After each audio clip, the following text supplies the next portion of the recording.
On Monday, the Nasdaq fell by 3%, which is a surprising dip considering that for the last 2 years, since OpenAI released ChatGPT, tech stocks have been on a tear. This news that DeepSeek can build AI that's just as good, but for a fraction of the cost, has got Wall Street and Silicon Valley in panic mode. They've created an open source AI model called R1 that appears to have surpassed some of the capabilities of some of the most powerful AI models that are coming out of Silicon Valley.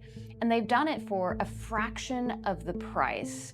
According to DeepSeek, they spent about $6 million in computing power to build their latest model. And it raises a lot of questions about whether Silicon Valley has just missed a trick here. The blind spots are around building AI just for the sake of building the biggest, best model. There's almost this mentality of my model is bigger than yours. A lot of people are looking at DeepSeek as an example of China growing in supremacy and getting a better leg up on the US. But it's not just about China. This is also a story about open source models and developers who are building AI models that are not proprietary and that are free for consumers to use or very cheap for businesses to use. And that's exactly what DeepSeek is.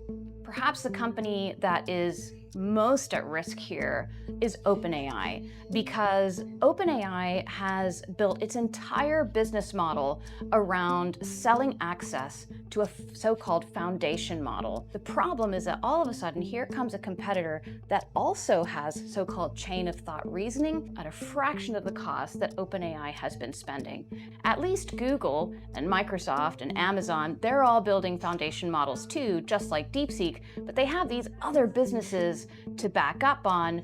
One lesson that I think Silicon Valley and investors and tech leaders need to learn from this whole situation with DeepSeek is that there shouldn't be so much emphasis on building the next big capable model, and there should be more focus and investment into designing AI as a product that businesses or consumers can use and actually find valuable.